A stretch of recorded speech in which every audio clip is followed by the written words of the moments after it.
The first clue lasted less than 3 seconds. No one noticed it when the footage was recorded. No one noticed it when it was archived. No one noticed it during the 47 years it sat inside a climate-controlled storage room beneath Blackwood University's library.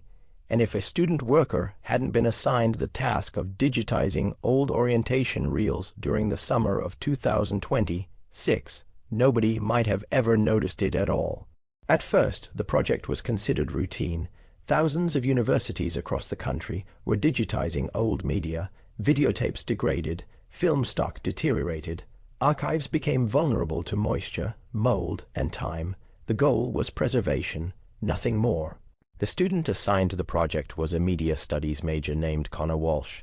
During orientation week, Connor worked part-time inside the university archives. His job consisted of loading old reels onto scanning equipment, entering dates into a database, and monitoring transfers. Most of the footage was exactly what he expected: faculty speeches, campus tours, athletic events, welcome ceremonies, the kind of material nobody watches twice. Then he found reel 47. The label simply read Orientation Week, 1978. Connor loaded the film and began reviewing it for quality control. At first, everything appeared ordinary. Incoming freshmen moving into residence halls, parents unloading cars, orientation leaders giving directions, students laughing, nervous introductions, the beginning of another academic year. Then something caught his attention. A young man stood in the background of a move-in scene, dark jacket, hands in pockets, looking directly toward the camera. Nothing unusual, until the same man appeared again. Different location, different time, different group of students, the same face. Connor assumed the university reused student volunteers throughout orientation. Then the figure appeared again, and again, and again. By the end of the reel, the same individual appeared 9 separate times. Always watching, never participating, never speaking, just present. The discovery intrigued Connor enough to mention it to another student worker. They reviewed the footage together. The second student immediately recognized the face, not from the film, from another investigation. Daniel. The name had become impossible to avoid around Blackwood. The face in the camera roll, the passenger in seat 18C, the freshman who checked in first, the roommate assignment. Every mystery seemed connected to the same figure. Now he apparently appeared inside archival footage nearly 50 years old. At first, both students assumed they were forcing a resemblance. Once people expect to find patterns, they often do. Then they reviewed another reel, Orientation Week, 1988. The same face appeared, different clothing, different location, the same expression, looking toward the camera. 10 years later, no noticeable aging. That was when Connor stopped treating the discovery as a curiosity and started treating it as evidence. The students expanded their search. Additional reels emerged: 1971, 1998, 2003, 2011, the same result. Daniel appeared throughout every decade of orientation footage. Always in the background, always near incoming freshmen, never identified, never interviewed, never acknowledged. The consistency became difficult to explain. Then, the timeline grew stranger. According to university records, several students standing near Daniel later became connected to major Blackwood incidents. One appeared in documents associated with the letter Waiting at Home. Another surfaced in records connected to Hawthorne Lane. Another appeared inside photographs recovered during the face in the camera roll investigation. The overlap felt deliberate. Then investigators discovered something unsettling. Daniel never appeared randomly. His appearances clustered around specific students. The same names surfaced repeatedly throughout Blackwood's history. Students connected to later mysteries. Students connected to unexplained disappearances. Students connected to archived incidents that remained unresolved. It was as though Daniel wasn't observing orientation itself. He was observing people. Then came the witness interviews. A retired professor named Elena Hayes had taught at Blackwood for more than 40 years before retiring.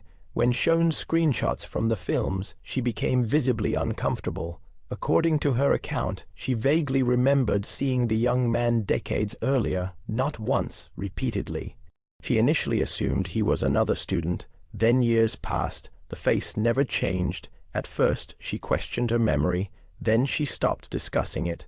The professor's testimony marked the first time someone publicly acknowledged seeing Daniel across multiple decades. Then another witness emerged, a former orientation leader from the 1990s. According to his account, he distinctly remembered a student who seemed to appear at every orientation event. Nobody knew his name, nobody knew where he lived, yet everyone seemed to recognize him. The description matched Daniel perfectly. Investigators now possessed something they had never had before. Independent witnesses, decades apart, describing the same person. Then another layer emerged. Connor discovered that several reels had been removed from the archive. The catalog listed them. The storage boxes existed. The footage itself was gone. Missing reels corresponded to years already associated with major Blackwood incidents. 1974, 1988, 2003, the same years appearing inside previous investigations. Students began questioning whether the missing footage was accidental. Then they found documentation suggesting otherwise. Internal archive requests showed multiple attempts to access those reels over the years. Someone had repeatedly reviewed the same footage. Nobody knew who. Then came the most important discovery of the entire investigation. A reel labeled Orientation Welcome, 1998. During a campus tour sequence, Daniel appeared standing beside Hawthorne Hall. Nothing unusual. Then the camera shifted. For less than 2 seconds, another figure appeared beside him. Investigators immediately recognized the face, Thomas Reed, one of the names connected to the roommate assignment. Additional frame analysis revealed another, Aaron Whitmore, then another, Christopher Vale. Names connected to multiple Blackwood mysteries appeared together decades before their modern reappearance. The implications were enormous, because if the footage was authentic, those names existed long before their recent assignments. The mystery expanded overnight. Students spent weeks reviewing every frame, every reflection, every background detail. Then Connor noticed something no one else had. During one orientation speech, the camera briefly focused on incoming freshmen seated in an auditorium. Behind them hung a banner. Most viewers ignored it. Connor zoomed in. A handwritten note had been attached to the corner. The image quality was poor, yet several words appeared legible. The next group is almost here. The phrase immediately reignited debate, because it had already surfaced repeatedly throughout Blackwood's history. Metadata, audio recordings, letters, now orientation footage. The same message appeared again. Investigators no longer believed that was coincidence. Then another contradiction surfaced. Several timestamps embedded in the film appeared impossible. According to archive records, portions of the footage were recorded before the events they depicted officially occurred. At first, experts blamed clerical mistakes. Then multiple reels displayed similar inconsistencies. The problem remained unresolved. The deeper students investigated, the more the footage seemed to resist explanation. Then came the final reel, Orientation Week, 2011, the last year before Blackwood transitioned fully to digital media. During the closing minutes of the film, students gathered outside Hawthorne Hall after sunset. The footage felt ordinary. Then Daniel turned toward the camera, not accidentally, deliberately. According to investigators, it looked as though he knew exactly where the lens was positioned. He stared directly into it for nearly 4 seconds, then he smiled. The image became legendary among students, not because it proved anything, because it felt intentional, as though Daniel understood someone would eventually watch the footage. Then he walked out of frame. The reel ended. No further appearances occurred, at least officially. Today, the original orientation films remain archived at Blackwood University. Some have been digitized, others remain inaccessible, several are still missing. The mystery continues generating debate among students, faculty, and researchers. Some believe Daniel was simply a series of different people who happened to resemble one another. Others argue the witnesses misremembered events, the footage degraded, memories changed, patterns emerged where none existed.